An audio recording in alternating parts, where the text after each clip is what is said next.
कल हम लोगों ने नियम पढ़ा था या उसके बारे में पढ़ा था, प्रोनाउन के परिवर्तन के बारे में, है ना, कि प्रोनाउन परिवर्तन हम कैसे करते हैं। तो पूरा विस्तार से बताया गया, उसका चार्ट बनवाया गया था और ये भी नियम लिखवा दिया गया था कि यदि इन्वर्टेड कामा के अंदर फर्स्ट पर्सन के प्रोनाउंस मिलते हैं तो उसे रिपोर्टिंग वर्ब के सब्जेक्ट के नंबर पर्सन जेंडर के अनुसार चेंज कर देते हैं, है ना।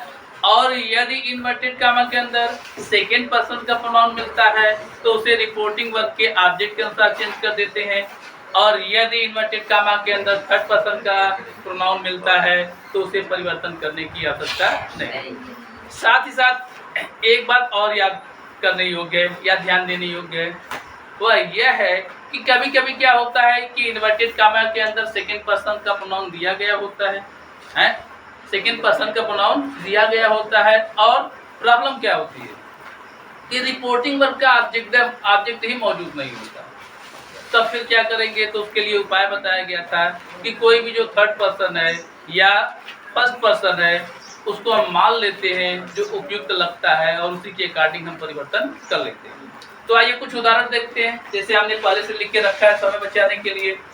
You said I am learning my lesson। पहला वाक्य क्या है, You said I am learning my lessons। आपको इसको चेंज करना है इनडायरेक्ट नरेशन में, तो बनाते चलेंगे। क्या लिखा हुआ है, You said को said में चेंज कर देंगे, कामा इन्वर्टेड कामा के स्थान पर दैट आएगा क्योंकि दिया हुआ वाक्य असर्टिव है। अभी आप असर्टिव पढ़ ही रहे हैं। अब आई क्या है आपका, ध्यान दीजिए, ध्यान से सुनिए, क्योंकि इसी में सब प्रोनाउन में ही गलती होती है। आई क्या है, पहले आपको क्या सोचना है, आई क्या है, फर्स्ट पर्सन है, इसको किससे चेंज करेंगे, रिपोर्टिंग वर्ब के सब्जेक्ट से चेंज करेंगे। सब्जेक्ट क्या है, यू। अब आपको ये सोचना है कि यहाँ पर जो आई आया हुआ है वह किस केस का है, nominative case, objective case, possessive adjective, possessive pronoun या सेल्फ फॉर्म है। तो कौन सा है, पहला नॉमिनेटिव केस। तो सब्जेक्ट के स्थान पर जो है उसका आप क्या लिखोगे, पहला। तो यू का पहला या नॉमिनेटिव केस क्या होता है, यू होता है, इसलिए यहाँ पर क्या आएगा, यू आएगा। आगे बढ़े तो एम मिला।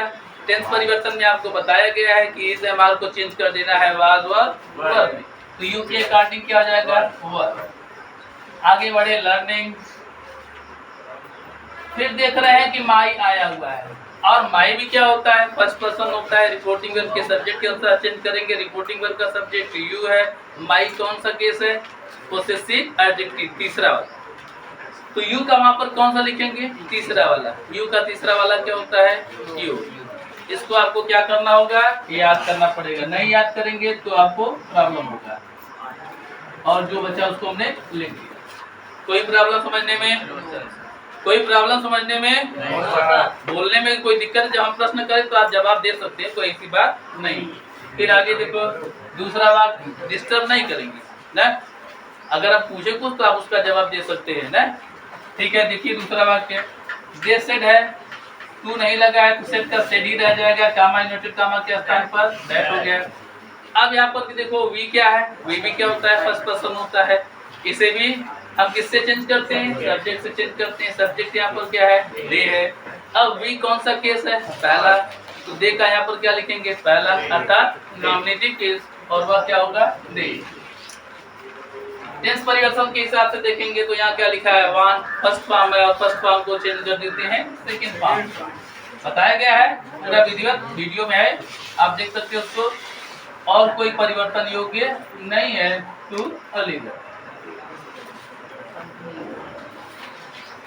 टेंस परिवर्तन पूरा विस्तार से उसमें समझाया बताया गया, आप उसको याद कर लेंगे। वीडियो में दिक्कत हो तो फिर हमें मैसेज कर सकते हैं व्हाट्सएप पे हमारे, या कमेंट कर सकते हैं।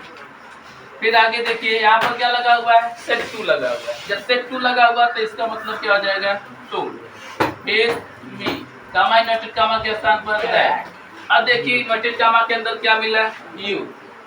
यू क्या होता है, सेकेंड पर्सन होता है। यू क्या होता है, सेकेंड पर्सन होता है, और इसे रिपोर्टिंग वर्ब के ऑब्जेक्ट के साथ चेंज करते हैं। किसे चेंज करते हैं, सब्जेक्ट से नहीं, किसे चेंज करते हैं, ऑब्जेक्ट से। अब यू किससे चेंज करेंगे, मी। अब यू कौन सा वाला रूप है, पहला, नॉमिनेटिव केस, सहायक क्रिया के पहले या मुख्य क्रिया के पहले है। तो मी का आप यहाँ कौन सा रूप लिखोगे? पहला वाला रूप लिखोगे। तो मी का पहला वाला रूप क्या होता है? आई। यानी जब यू मी से चेंज होकर के यहाँ पर क्या आ जाएगा? आई। इस एमआर को चेंज करना होता है वाज वेयर में, और आई के साथ किसका प्रयोग करते हैं? वाज। जितना अधिकतम होता है उतना मैंने बताया था ना, तो उसको ध्यान में रखते हुए आप आसानी से इसको बना सकते हो। ठीक है, हैप्पी। फिर आगे देखिए दूसरा राम है, सेट टू चेंज हो जाएगा टोल्ड। टोल्ड हिम हो गया, कामा इन्वर्टेड कामा के स्थान पर दैट हो गया। अब फिर इन्वर्टेड कामा के अंदर क्या आया हुआ है? यू आया हुआ है, सेकंड पर्सन है, रिपोर्टिंग वर्ब के ऑब्जेक्ट के अनुसार चेंज करेंगे। ऑब्जेक्ट क्या है? हिम है। यू कर्ता कारक है, तो मी का कर्ता कारक रूप या नॉमिनेटिव किस क्या होता है? हिम का कर्ता कारक रूप क्या होता है? ही। इसमें यहाँ पर क्या आएगा? ही आएगा। यहाँ पर क्या है? इज एमआर है, चेंज हो जाएगा वाज वर्ब में, ही के अकॉर्डिंग वाज हो जाएगा नॉट डूइंग एनी वर्क। अब देखिए किसी की हम बात कर रहे थे ना कि यदि इन्वर्टेड कामा के अंदर सेकंड पर्सन का प्रोनाउन आ जाए, ध्यान से दीजिएगा क्योंकि यही वाला मिस्टेक होता है सब लोगों से ना। यदि इन्वर्टेड कामा के अंदर क्या आ जाए? सेकंड पर्सन का प्रोनाउन आ जाए और रिपोर्टिंग वर्ब का ऑब्जेक्ट न दिया गया। जब न दिया गया हो तो आप कोई भी फर्स्ट पर्सन या थर्ड पर्सन जो भी आपको उपयुक्त लगे उसको क्या करेंगे? मान लेंगे, और मान करके क्या करेंगे? ऑब्जेक्ट के स्थान पर लिख देंगे, ताकि अध्यापक ये समझ जाए कि आपने इसको माना है और इसी के अकॉर्डिंग इसको चेंज किया है। लेकिन ध्यान आपको क्या रखना है? जो उपयुक्त लगे आपको उसी को चेंज करना है। ठीक है, ये नहीं कि मनमाना ढंग से आप चाहे जैसे कर दो, कोई प्रॉब्लम ऐसा नहीं। फिलहाल देखिए उदाहरण, अब यहाँ पर यू है, तो यहाँ पर हम थर्ड पर्सन में जानते हैं क्या क्या होता है। थर्ड पर्सन में मी, थर्ड पर्सन में क्या होता है? हिम होता है, थर्ड पर्सन में हर होता है, थर्ड पर्सन में देम होता है, इट भी होता है। फर्स्ट पर्सन में क्या होता है? मी होता है या क्या होता है? अस होता है। तो हमने कहा ना कि किसी को भी मान सकते हो जो उपयुक्त लगे। अगर सभी उपयुक्त लगता है तो किसी को भी मान लो, उसमें कोई समस्या नहीं। यू नहीं मान सकते, सिर्फ फर्स्ट पर्सन मानना है या तो थर्ड पर्सन मानना है। फर्स्ट पर्सन में क्या होता है? आई और वी, उसका ऑब्जेक्टिव केस लिखोगे क्योंकि यहाँ ऑब्जेक्ट वाला स्थान होता है, मी या अस। या फर्स्ट पर्सन अरे या थर्ड पर्सन मानोगे, हिम हर या देम मानोगे। लेकिन जो उपयुक्त लगेगा उसी को। अभी हम इसको एक उदाहरण दिखा रहे हैं, इसके बाद एक और उदाहरण दिखाएंगे, आपकी समझ में आ जाएगा कि बार बार जो उपयुक्त हो हम ऐसा क्यों कर रहे हैं। ठीक है, अब जैसे अगर इनमें से किसी को भी अगर आप ऑब्जेक्ट के स्थान पर मान लेते हो तो आपका नरेशन क्या हो जाएगा? राम हो जाएगा। अब सेट क्या हो जाएगा? टोल्ड में चेंज हो जाएगा, क्योंकि अब ऑब्जेक्ट का प्रयोग आप कर रहे हो। जैसे ही ऑब्जेक्ट इसमें यूज करोगे तो टू आ जाता है। जब सेट के साथ टू आप लगाते हो तभी ऑब्जेक्ट आता है, टू नहीं लगाते तो ऑब्जेक्ट नहीं आता। तो जैसे ही आप ऑब्जेक्ट इंक्लूड करोगे टू आ जाएगा, इसलिए सेट किसमें चेंज हो जाएगा? टोल्ड। तो क्या हो जाएगा? राम टोल्ड। इसके बाद जिसको भी मान रहे हो, हिम को मान रहे हो हिम, ठीक है, हर को मान रहे हो हर, ठीक है, देम को मान रहे हो देम, ठीक है, मी को मान रहे हो मी, अस को मान रहे हो अस। किसी को भी आप इसमें से मान लिया। अब उसके बाद कामा इन्वर्टेड कामा के स्थान पर दैट। अब अगर यू को आप किससे चेंज करोगे? हिम से, तो यहाँ पर क्या आएगा? ही आएगा। अगर यू को आप हर माने हो तो क्या आएगा? सी आएगा। अगर आपने देम माना है तो क्या आएगा? दे आएगा। अगर आपने मी माना है तो आई आएगा, और यदि आपने अस माना है तो वी आएगा, है ना। अब उसके आगे बढ़े तो शुड है। शुड टेंस परिवर्तन में आपको मिलेगा नहीं, यानी शुड का शुड ही आपको प्रयोग करना है, कोई परिवर्तन नहीं किया जाएगा। शुड वर्क हार्ड, ऐसा है। अब इसको पढ़ करके देख लेंगे एक बार। ही शुड वर्क हार्ड, सही है, कोई इसमें प्रॉब्लम नहीं है। सी शुड वर्क हार्ड, इसमें कोई भी समस्या नहीं है। दे शुड वर्क हार्ड, इसमें भी कोई समस्या नहीं है। आई शुड वर्क हार्ड, इसमें भी कोई दिक्कत नहीं है। वी शुड वर्क हार्ड, इसमें भी कोई समस्या नहीं है। मतलब इस दिए हुए वाक्य में आप किसी को भी क्या कर सकते हो? मान सकते हो। चाहे फर्स्ट पर्सन में किसी को मान सकते हो, थर्ड पर्सन में किसी को मान सकते हो, कोई समस्या नहीं। ठीक है, तो ये भी सही आप ना, ये भी सही होगा, सी भी सही होगा, दे भी सही होगा, आई भी सही होगा और वी भी सही होगा। ठीक है, इसको नोट करना चाहेंगे तो कॉपी पे नोट कर लीजिए आप लोग जल्दी से जल्दी। नोट कीजिए जल्दी से। नोट कर लिए हैं? नोट कर लीजिए, शांत रहिए। चलिए देखिए आगे। अब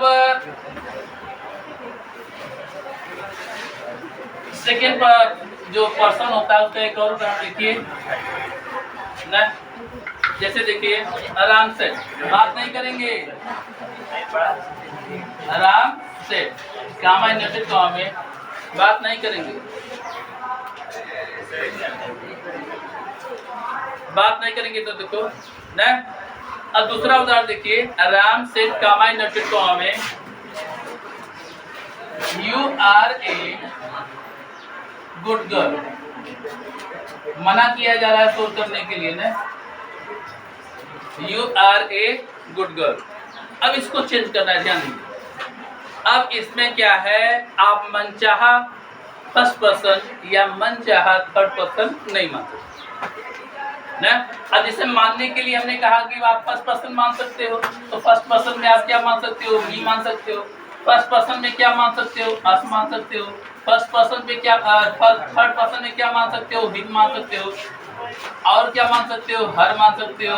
और क्या मान सकते हो, दिम मान सकते हो, है ना। अगर इनमें से सभी को, इनमें से किसी एक को मानते हो तो कुछ सही हो सकता है, कुछ गलत हो सकता है।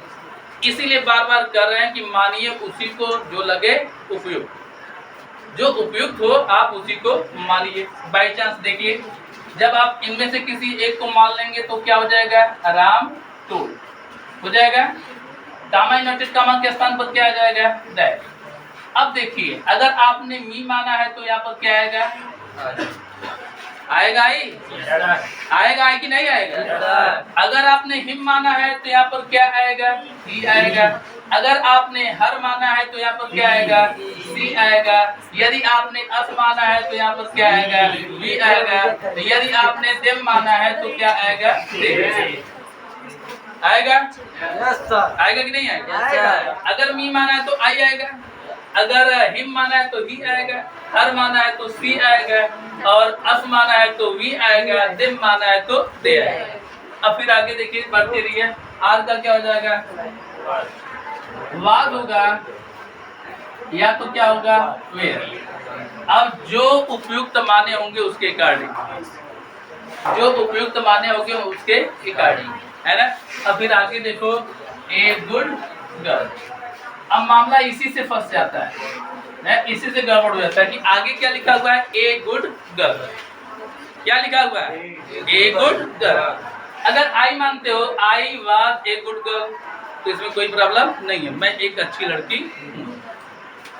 He was a good girl, ये सर्वथा क्या हो जाएगा, 100% गलत, क्योंकि आगे क्या है, लड़की, और यहाँ पर आप क्या मान रहे हो, ही। और ही का प्रयोग आप जानते हो पुल्लिंग के लिए होता है, पुरुष के लिए होता है।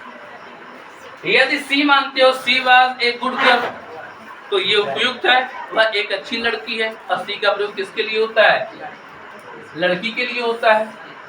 अगर वी मानते हो तो भी गलत हो सकता है। गलत हो क्या, गलत है ना। We were a good girl, we were a good girl, जबकि आगे कितनी लड़की है, बस बस बस ए। कितनी लड़की है, ए। और जब वी कर रहे हैं इसका मतलब हम सब हो गए, ये प्लूरल हो गया, तो वी का मानना यहाँ पर क्या होगा, गलत होगा। और अगर दे मानते हैं तो दे भी क्या होता है, प्लूरल होता है। दे भी क्या होता है, प्लूरल होता है, तो ये भी क्या हो जाएगा, आपका गलत हो जाएगा। तो इस तरीके से आपने देखा कि सिर्फ और सिर्फ दिए हुए इस वाक्य में सिर्फ दो ही प्रोनाउन क्या है, उपयुक्त है। इनमें से आप किसी एक का प्रयोग करेंगे, ये सटीक या सही माना जाएगा। इसके अतिरिक्त आप कोई दूसरा मान लेते हैं, है ना। अगर हिम मान लेते हैं तो ही आ जाएगा, अस मानते वी आ जाएगा, दिम मानते हैं तो दे आ जाएगा, और इससे क्या हो जाएगा, ये गलत।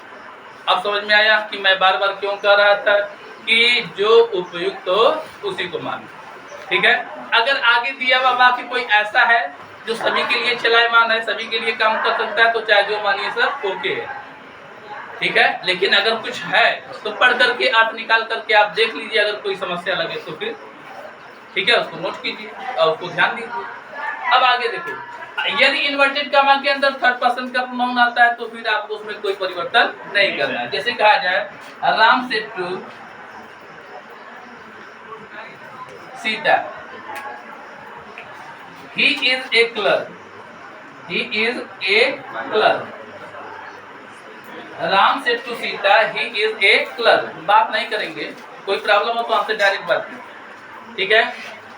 अब क्या हो जाएगा, राम सेड टू चेंज हो जाएगा टोल्ड में, फिर क्या हो जाएगा सीता, गामा इन्वर्टेड कामा की जगह दैट, और ही क्या है थर्ड पर्सन है, सी क्या है थर्ड पर्सन है, दे क्या है थर्ड पर्सन है, हिम क्या है थर्ड पर्सन है, हर क्या है थर्ड पर्सन है। नाम, अगर कोई नाम भी आ जाता है तो नाम भी क्या होता है थर्ड पर्सन है, तो उसमें कहीं कोई परिवर्तन आपको नहीं करना है, उसको वैसे का वैसा ही लिख देना है। यानी ही का यहाँ पर क्या होगा ही होगा। फिर इजमार चेंज करना है, होगा चेंज, टेंस परिवर्तन होगा। क्यों परिवर्तन होगा, क्योंकि यहाँ पर सेड या टोल्ड आया हुआ है, तो इज का क्या हो जाएगा was, he was a clerk. कोई समस्या समझने में आ जाएगा। इस तरीके से आपने देखा कि प्रोनाउन का परिवर्तन बिल्कुल आसानी से आप कर सकते हैं। का और उदाहरण देखिए, Radha said to Krishna, Radha said to Krishna, comma inverted comma में आई लाइक यू। अब इसमें क्या है, फर्स्ट पर्सन का भी प्रोनाउन है और सेकंड पर्सन का भी प्रोनाउन है, तो वाक्य ऐसा भी हो सकता है फर्स्ट पर्सन में मिले, वाक्य ऐसा भी हो सकता है सेकंड पर्सन मिले, वाक्य ऐसा भी हो सकता है थर्ड पर्सन मिले, वाक्य ऐसा भी हो सकता है कि तीनों मिले, वाक्य ऐसा भी हो सकता है कि दो ही मिले। बस समझ रहे हैं।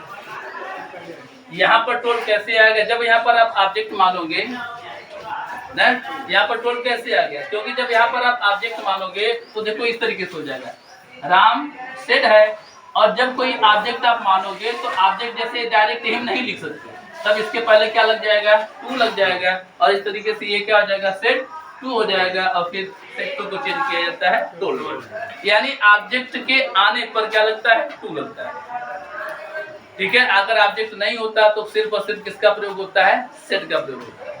अब हम क्या कर रहे थे, देखिए जैसे राधा सेड टू कृष्णा, तो वाक्य ऐसा भी हो सकता है फर्स्ट पर्सन सेकंड पर्सन एक ही में मिल जाए, वाक्य में तीनों पर्सन एक ही में मिल जाए, कोई प्रॉब्लम नहीं। जो नियम आपको बताया गया उस नियम के आधार पर आप उसको चेंज करते चले जाइए, कोई समस्या आपको नहीं होगी। देखिए जैसे राधा, अब सेड टू चेंज हो जाएगा किसमें टोल्ड में, फिर कृष्णा,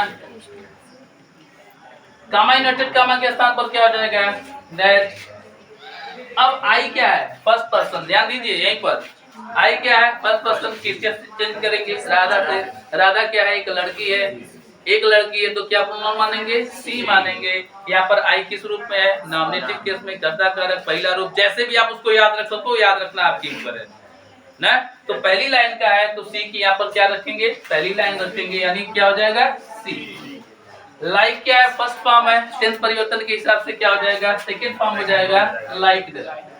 अब देखो आगे क्या मिला यू, यू क्या है सेकंड पर्सन है, रिपोर्टिंग वर्ब के ऑब्जेक्ट के अनुसार चेंज करेंगे। रिपोर्टिंग वर्ब का ऑब्जेक्ट क्या है कृष्णा है, बोलिए नहीं, रिपोर्टिंग वर्ब का ऑब्जेक्ट क्या है कृष्णा है, ठीक है। और कृष्णा क्या है एक लड़का है, उसके लिए क्या प्रोनाउन हो जाएगा ही हो जाएगा। अब यू यहाँ पर आया हुआ कौन सा है सेकेंड है, पहला कैसे हुआ लाइक लगा हुआ है, लाइक मतलब क्या होता है पसंद करना, और जब मेन वर्ब के बाद यू आता है तो वह ऑब्जेक्टिव केस का होता है नॉमिनेटिव केस का नहीं, यानी दूसरा वाला रूप होता है। क्या होता कौन सा रूप होता है दूसरा। इसीलिए आपको चार्ट बनाते समय हमने ध्यान पूर्वक वहां पर लिखा हुआ है कि एम भी, यानी मेन वर्ब के पहले अगर यू है तो वह कर्ता कारक है नॉमिनेटिव केस है, और मेन वर्ब के बाद है तो वह ऑब्जेक्टिव केस है। ऐसी गलती फिर दोबारा नहीं होनी चाहिए, ठीक है। तो यहाँ पर आया हुआ यह यू क्या है ऑब्जेक्टिव केस का है, किस केस का है ऑब्जेक्टिव केस का है, यानी दूसरी लाइन का है, ठीक है। तो कृष्णा के लिए आपने प्रोनाउन क्या पाया ही पाया, और ही का आप वहां पर क्या लिखोगे ऑब्जेक्टिव केस लिखोगे, यानी यहाँ पर क्या हो जाएगा हिम हो जाएगा। एक और वाक्य देख लो कंफर्म करने के लिए, कर्ता को देखो उल्टा कर दे, कृष्णा हो गया said to Radha, said to Radha. और वाक्य वही है, आई लाइक यू।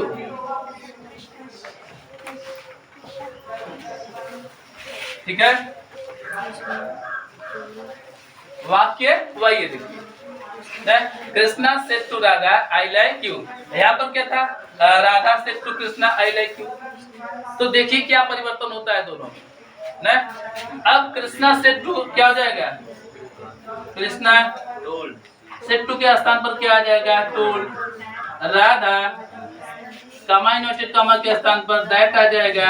अब आई चेंज होगा किससे, कृष्णा से। आई किससे चेंज होगा, कृष्णा से। अब कृष्णा क्या है, पुरुष है, इसलिए क्या प्रोनाउन हो जाएगा ही। आई है कर्ता कारक, तो यहाँ पर क्या आ जाएगा, ही। अब लाइक को बदलेंगे सेकेंड फॉर्म में, लाइक देम। और यू को बदलेंगे किससे, ऑब्जेक्ट से। ऑब्जेक्ट क्या है, राधा है, राधा के लिए सी। अब यू क्या है, ऑब्जेक्टिव केस, तो क्या हो जाएगा, सी का हर। तो इस तरीके से आपने देखा प्रोनाउन के परिवर्तन में ना, कि यही समस्या होती है ना।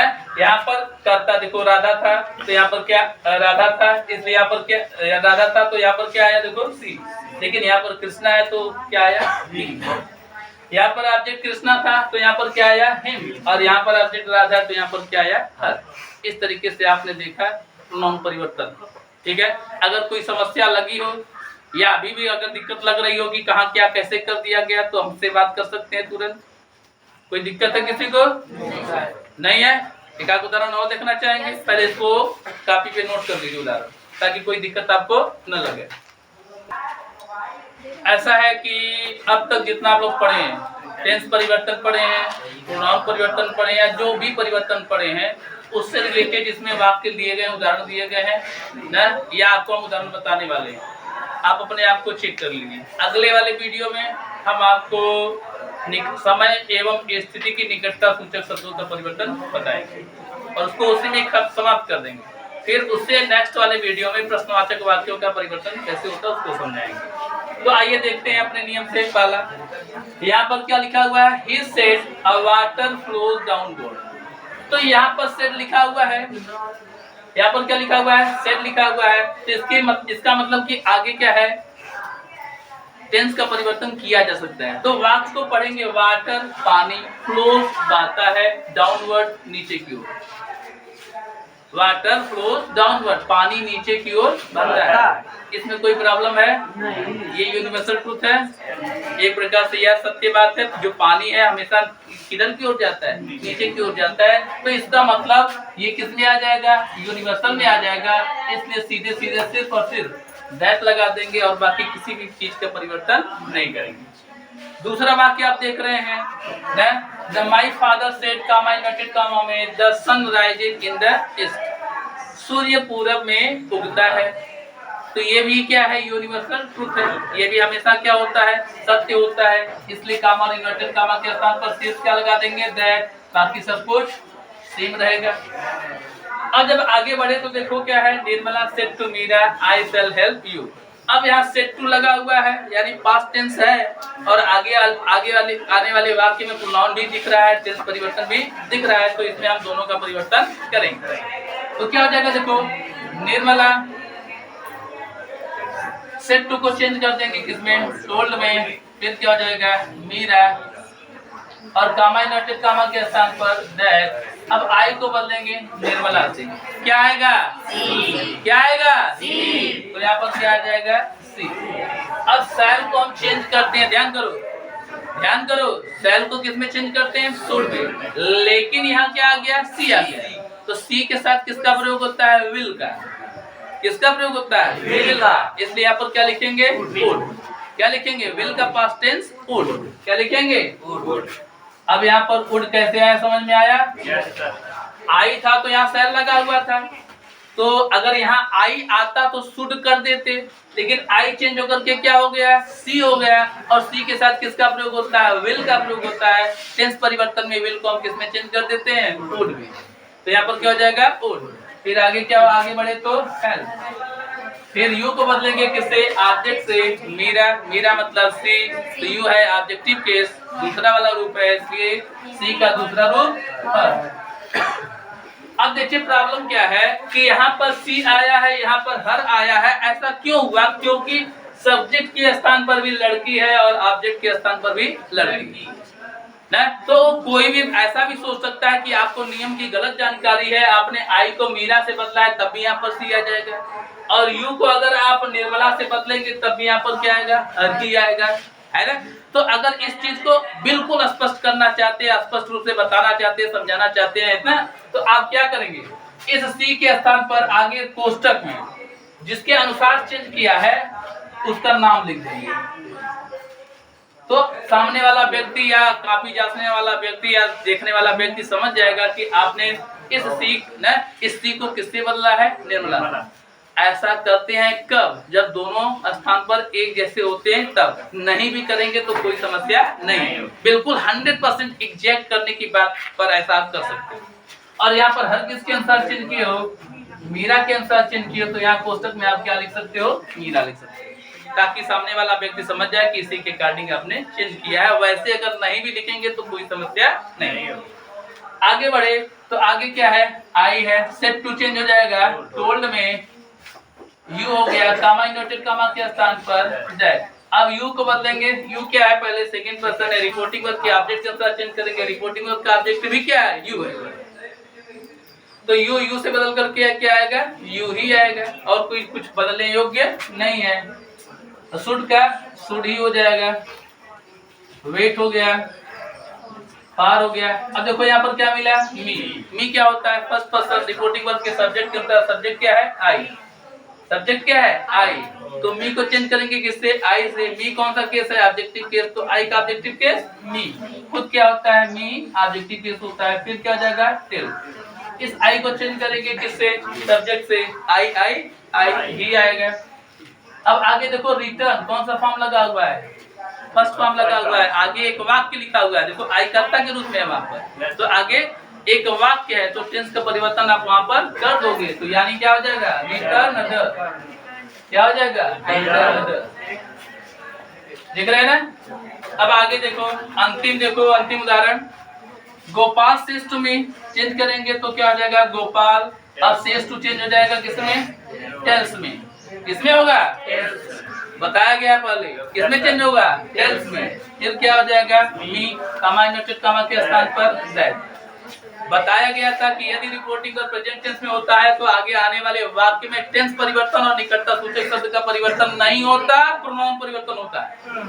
क्या बताया गया था? अगर रिपोर्टिंग वर्ब प्रेजेंट टेंस में हो या फ्यूचर टेंस में हो तो इन्वर्टेड कामा के अंदर आए हुए वाक्य का टेंस परिवर्तन और निकटता सूचक शब्दों का परिवर्तन नहीं किया जाता है। किसका परिवर्तन होता है? प्रोनाउन का परिवर्तन होता है। इसलिए मैंने एक उदाहरण उसका भी दे दिया। तो आई को चेंज करेंगे किससे? गोपाल से, तो क्या हो जाएगा? इस एमआर को चेंज करेंगे, वाज हो जाएगा राइटिंग ए या अ बुक। इस तरीके से अब तक आपने असर्टिव सेंटेंस के टेंस परिवर्तन और प्रोनाउन परिवर्तन को आपने देखा है। अगर कोई दिक्कत हो तो आप हमसे बातचीत कर सकते हैं। अब अगले वीडियो में आपको हम निकटता सूचक शब्दों का परिवर्तन सिखाएंगे।